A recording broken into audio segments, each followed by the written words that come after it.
What do you think of when you hear the term authoritarian architecture? There are monumental structures that dwarf people in size, buildings that are funded or made significant by an authoritarian regime. Fascists also use structures to reminisce an idealized past, as well as project its future ruins to make a mark for centuries. How about building typology? What place does authoritarian design hold in society when it comes to the function of a building? Government buildings again come to mind. A more telling place to look would be prisons, of course, and military bases too. You can even find hostile architecture on public benches and sidewalks. It can be subtle, but it's still a statement of who is in charge and what type of people are not welcome here. Though these are all still public places, and authoritarianism in architecture is not reserved merely for massive structures at the scale of an entire state, with the ambition to revitalize an entire society. The ideology of authoritarianism is not only seen in government. The culture and personality of prioritizing order through authority isn't even something that is exclusively held by political leaders. It can be found even in any common person. This means it can manifest in the scale of a single residential house. May I now introduce you to Philippine cinema's most iconic house. This is the 1.5-story house from Kisapmata, the 1981 film directed by Mike De Leon. This classic was adapted from a newspaper article by the national artist Joaquin. It was entitled The House on Zapote Street. It's the tragic story of a family, Dadong the father, Adelina the mother, and Mila the daughter. It's a story of obsession by the patriarch towards his daughter. The story begins with her revelation of pregnancy and introduction of her husband-to-be, Noel. So Dadong completely loses it. In a performance by Vic Selayan that many regard as the greatest performance in Philippine film history, we witness how much of a terrible stranglehold he has over everybody in there. So I could give a basic plot summary without even mentioning the house. Still, the original title of the true crime article kinda gives a hint on how significant a role the house plays in this story, which, like most great films, can't be captured with a simple synopsis. But even given the initial look at it, the house could appear pretty unassuming. It really looks like a normal house. Probably not that much different from those beside it, or ones that I've walked past in my life. So why the heck was I talking about authoritarianism back there? Well, let's go back to that simple definition of it being characterized by the principle of order through authority. The idea lives on through that usually natural fear of difference that people have. It is enforced through dominating power inflicted from a smaller number of figures toward a larger amount of ones. I will be approaching the architectural design of the 1.5-story house in the film through this framework. I'll show you how it sets the perfect stage for the tragic events of the movie to unfold. The American occupation brought new architectural traditions here. Domestic architecture had shifted from the classic orientation of a bahay kubo and bahay na bato. Post-war reconstruction saw residents develop the Americanization of the Filipino house, which accompanied the rise of Filipino middle class. Now, an example of these building types is the 1.5-story house. It's composed of 2 main sections, a ground floor with the living area, dining area, and kitchen in seamless access. So the more private areas are at the second floor, which is really just a sort of indoor balcony leading to the rooms directly from the stairs. These type of houses have a lot of flexibility when it comes to physically altering itself.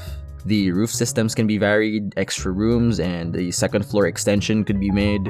It creates plenty of room at the front to create a facade with landscape yards and protective features. This ability to adapt itself made it a perfect house to pair with the fluidity of the middle class's economic position. So, it's assumed to be an old house, probably one that has been passed down a generation. The production designer, Cesar Hernando, described it as middle class, utilitarian, and conservative. Conservatism is, of course, the idea that embodies this desire to conserve traditional ideas and thus the status quo. De Leon told Hernando when they saw the house empty that it really did feel like someone got murdered in it. The emptiness was perfect. All of the set dressing was up to the crew. All of it aimed to express those qualities Hernando mentioned. It had a fresh coat of paint, but not in a way that could hide its age. I really like the color of the walls here. Every Filipino has seen a building with this cool shade of bluish green. Cesar Hernando loved this already existing paint. He said it was very Ilocano. Make with that what you will. Besides the fresh coat of paint, the household tries to cover up its dilapidated condition with as much ornaments as they can. Now, a lot of those were just borrowed from friends of the crew. Some classic Filipino furniture, antiques like the tocador are used here. The furniture isn't big or elegant, it's maintained and polished. A lot of stuff that are just there for something to be there. They have knitted runners, dress up every horizontal surface they can. Then on the walls, they have old photos of family members, and more notably, Mabini art. Named from the street it was being sold on at the time, Mabini art was seen as a low-brow commercial type of fine arts, mostly sold to tourists for very cheap. This art movement rejected modernism, the big art movement at the time, and instead embraced tradition. It was a very conservative product. It went back to the old realist practices of painting idealized pastoral landscapes and generic folk iconography. Its version of the Philippines was often from a very Western perspective. Exotic, wild, far isolated, which made it the perfect souvenir. It made a lot of money, being hastily done and in multiples, so that many people who are into those hackneyed themes could own some decoration for a low cost. More conservative ornamentation is present in the form of the religious spaces and objects. These do appear to have an importance with Mila and Adelina, but apparently not with Dadong. At a scene near the end, Mila prays at an altar and the figure of Jesus dissolves into Dadong. He's got those intense eyes again, staring at the window during what feels like midnight. It's a clear juxtaposition, asking for the protection of the father from the evil of her father. In the end, he does something so horrendous, it makes Mila drop the crucifix she is holding. The last ornament I'll take note of here is the deer head. It's another fairly common decoration. Here it's one that serves as a sort of symbol. It's one of Dadong's signals of his nature as a hunter or apex predator. It is flaunted to all as he seems to be proud of his mercilessness. He keeps living and breathing animals at their home too. Not as pets. They're more like extra beings to have dominion over. They are completely for his own use. It is profit-driven. They spill over to the back area of the house, which is often supposed to be used as a breathing space. Now I say extra beings, of course, because he exercises his dominance mainly towards the people in the household, all of them women. This is clear immediately from the first scene. We start in the living room. There is subdued lighting fit for such a foreboding conversation. The acoustics of the room seem to emphasize silence and thus one-sidedness of dialogues. The editing lets us know how much of a peripheral figure the mother is, before the blocking does, when she carefully sidesteps away from Dadong to get an ice pack for him. The nervous caution she has walking past him is even more visible when she offers him the ice pack. He has all the power. She has to watch what she says and isn't even spoken to directly with significant family matters. She isn't even talked to when she's being silenced. Her only attempt of being part of the conversation was swatted like it was nothing. She is reserved to a corner to do work traditionally assigned to women. Her role in this household, beyond merely unpaid domestic labor, is really just whatever Dadong wants it to be. And that firm grasp over her is often used to reclaim the slipping grasp he has over his daughter. In comparison, look at how well trained she is in following his orders. Adelina was never given the chance to say anything, even for the situation that probably should have had her input.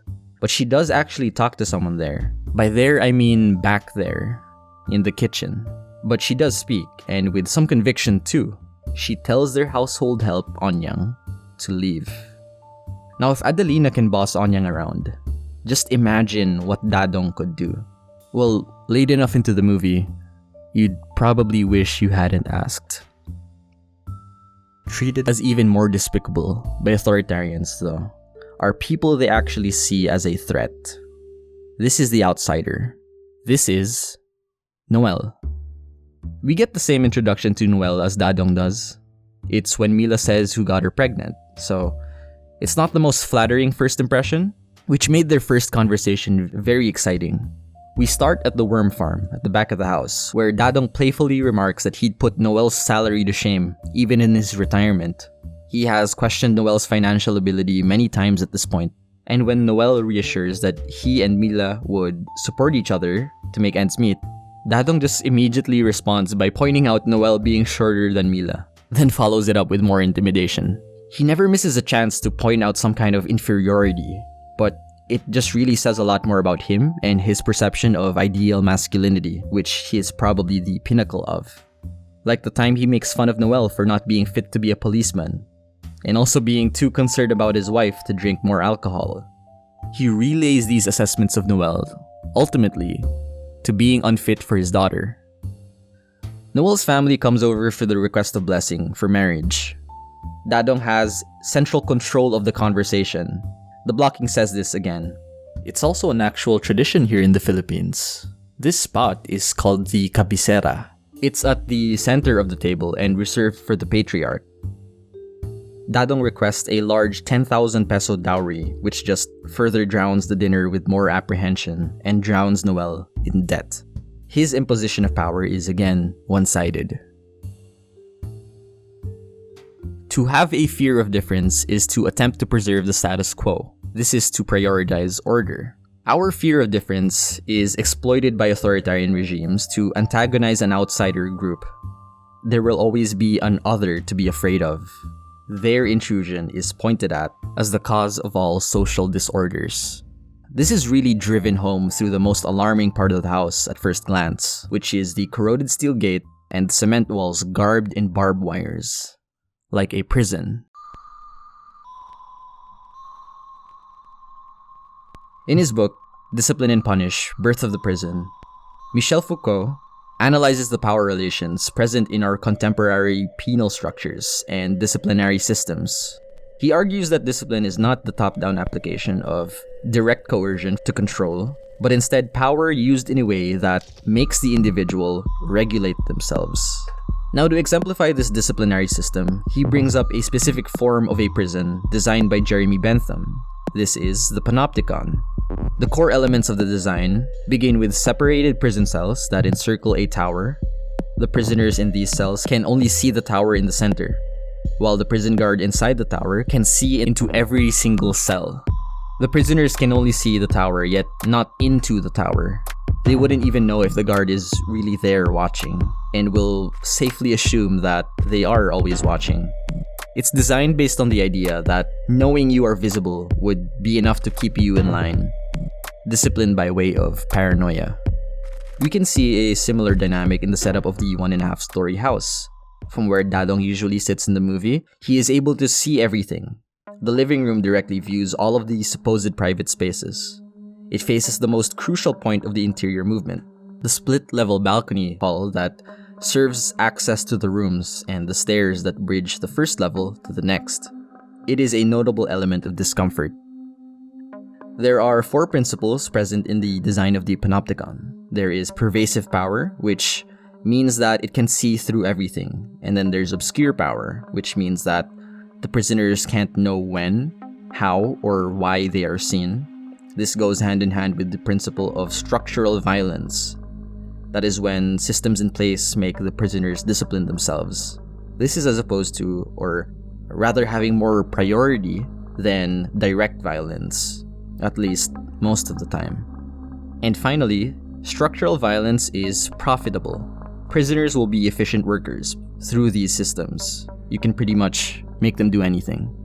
Now, since these are mere principles, That would mean it wouldn't even have to be exclusive to the design of a prison. It can be applied to offices, schools, even entire countries, and yes, of course, even houses. According to Foucault, these social institutions exercise their power on individual subjects through the gaze. This is that hierarchical mode of observation. Noel comes home late, and the gate is locked, but the light is on. So, of course, someone will come out and open it, right? It's Dadong, on guard, beside his bedroom window, which overlooks the gate and the street. The difference in elevation between the two encouraged the showing of power relations through high-angle and low-angle shots. The windows are the eyes of a house. Light gives a house a sense of life. Sometimes we leave them on even when we're not there, as a substitute occupant, as a guardian. A house that has lights on is waiting for someone. This light is waiting for Noel, to mock him, to stare down at him while he waits. Now again, a feature of the panopticon is the uneven gaze. The guard can see the prisoner, but the prisoner can't see the guard, unless he wants you to see. This is never to create an even playing field, but for just the opposite, to further assert their dominance. This event is a drastic development of a dynamic that occurred prior. Dadong was turning off all the lights in the house, completely ignoring Noel. When Noel is in the hallway, lights are shut off there. When Noel knocks on Dadong's door, the sound and shadow of his feet approach the door Noel was knocking on. And then, the lights shut off inside the room as well. Dadong actually has control over the lights of a public space from the inside of his own bedroom. We can contrast this utter control of Dadong's room with the room of Mila. For one, it doesn't even have a lock. We see that anyone barges in at any time. The room has windows but with nothing to look at. They are sadly never used for a view of the outside.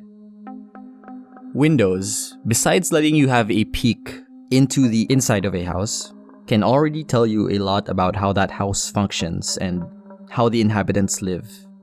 You can get a lot out of the thick and layered metal grillwork here. Whoever is in this house is cautious and protective of outsider threats. The lights go out, and Noel is locked out for the night. The next morning, Dadong acts as if nothing has happened. Onyang tells Noel to ask permission to Dadong to see Mila, but when Dadong is approached, he sardonically asks why Noel is asking him. She is his wife after all. So Noel confronts Mila, airs all the frustration out, refers to the house as a prison and a military camp. Mila's concern during this is only that her father could hear the angry grievances. Sino makakarinig sa akin? Ang tatang! Sabi mo!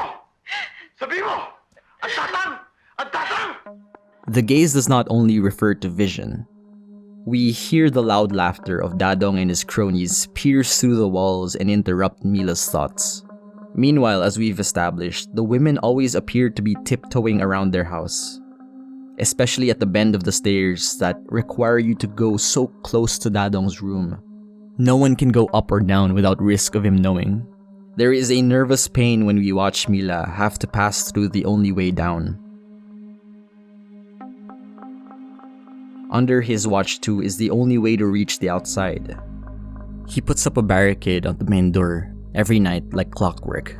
And if you do happen to pass that, we know his bedroom window serves as the prison's watchtower. Another way you could reach the outside is the phone. This is of course placed under his proximity once again. Now it is possible to whisper your way into a phone call if you are willing to just risk it all, but not when he decides to just sit there in the middle of the night and wait. Noel tries to call, but Mila is unable to answer, as the phone is within view of Dadong and some fellow policemen. So for that hurdle, Mila decides to wait until the middle of the night, when everyone is asleep, to call Noel back. But we know by now that staying up all night beside the phone isn't above the lengths that Dadong would go to prevent this. So what we get is a really tense scene of her sneaking to the phone downstairs. Our alertness intensified by what we've seen so far, even if she's only caught awake and doing nothing, because even the slightest deviation from the strict order and you will be punished. And every part of the house suits Dadong to sense any whiff of these deviations. I say sense because this and the next scene are very dark. It's an emotionally charged and disturbing intimate conversation and confession, but it's also just literally dark. Mila and Adelina pour their hearts out, but I could not stop worrying that they would forget how utterly transgressive this is in that house, and how the threat of Dadong catching them can really just come out of nowhere. They have to make do with the little openings they have. Their camaraderie can only exist in this guerrilla mode, maneuvering around the heavily controlled environment that is designed to keep them docile and keep them as individual prisoners, only looking over their own shoulders. This is what keeps them always on edge, always looking out for where the next threat will come from. In the Poetics of Space, Gaston Bachelard refers to the chief benefit of the house as a shelter for daydreaming. It protects the dreamer. Whether it be day or night, dreaming should be something one can do in their house, and this goes especially for one's bedroom. As I mentioned earlier, for one reason or another, Mila never stares out of her window. The closest thing to her daydreaming is pensively writing on her diary in front of a mirror and sobbing into an altar in the corner. And any intimate individual action she needs does get easily intruded. Her room can never be a place of refuge. Places in which we experience daydreaming become the places that in turn inhabit our daydreams and remain in our memory. Bachelard is a proponent of the theory that our memories are being sorted in our minds through dreams, and that dreaming inside one's home reveals one's innermost desires. Mila has a dream before her wedding day. She goes down the stairs. Water is flowing through it, from the top hall to the ground floor. She goes to an altar of candles downstairs, before going inside a confessional box. She dreams about a sort of religious cleansing within the house. Aside from resonating the desire for cleansing, the flow of water emphasizes the continuous movement from one level to another through the stairs. The function of the staircase is to hold up the house. It is the most prominent vertical member, similar to the spine of a human being, as Juhani Palasmaa put it. Another similar purpose is that the staircase and the spine represent people's pathway to consciousness. Ascending a stair implies exiting from the social stage and withdrawal into privacy. Descending a stairway expresses self-presentation, joining a group and entry into the public sphere. Mila's second dream also begins with her descending the stairs. This time though, she ends up in a space that was hidden from us until now, the garage underneath the stairs. It's that type of place in the house we wouldn't really go if we didn't have to. Noelle closes the doors to this garage, and inside it, they are set on fire. It's a great scene that to me really communicates how deep this trauma has got into her, almost literally in her subconscious. Instead of the potential cleansing imagery of water, she is now engulfed in flames, which of course has their own biblical symbolism. Though the analogy is very fitting for the unconscious mind to be in a place of storage, hidden underneath the house, it is still in the bedroom that dreams are dreamt. The bedroom is where the core of Mila's trauma sits. That's emphasized when the incestuous nature of the abuse is revealed. Our first hint was a quick reaction, a flinch. A memory can be more invasive through the sensation of touch, and it is in the bedroom where we are at our most vulnerable. It's where we spend majority of our time, even if only a fraction of which is done while conscious. Dadong is clearly upset when Noelle shows off the prospective bedroom, while he was tagging along with them while looking at a new house.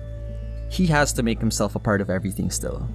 He has to say, "Tatay mo pa rin ako. May karapatan pa rin ako dyan. Anak pa rin kita." Always as excuses to have a claim to her life. He inserts himself within every part of the marriage preparation process, like choosing invitations, application to City Hall, and getting godparents for them. He got them a colonel and a mayor. Interestingly enough, in the original story, Nick Joaquin wrote those godparents to be the wife of a governor, and then a senator at the time, named Ferdinand Marcos. There are two Philippine presidents who most popularly referred to themselves as tatay. I'll let you guess who those two are. This house wasn't built for this movie, literally speaking. This is an actual house, meant for actual everyday living. It was even discovered almost by accident while scouting for another movie's set. The house was even for rent at the time, which made it available for all that manipulation by the crew. It went on to be used in plenty of other film productions after this one. The house was located in 143 D. Tuazon Street, corner Calamba, in Santa Mesa Heights, Quezon City. The surrounding area is occupied by middle-class homes and commercial establishments. Right now, that house in Quezon City has been replaced by a parking space, while the houses beside it, if not turned into commercial establishments, are still in their original 50s design. The house was situated in a vicinity that suddenly subdued the hectic nearby main streets. It's seen in the movie whenever they leave the house. It seems to be in a pretty mellow suburb, with nice big trees and sidewalks. This adds to the shock of the story. I tried to avoid it in this video, but it's pretty easy to spoil the movie. Even one of its most commonly used posters brashly does this. It's a poster of the newspaper article that reports the 1961 true crime story. The movie, especially with this ending, has a lot of shock, yes, but I think we know that the horror lies in everything building up those moments. I've watched it a couple times now and it still gets me. It's one of the scariest movies I've seen because of how real it all feels. This has not only happened already. You can imagine that these events, in one form or another, are most likely still happening right now.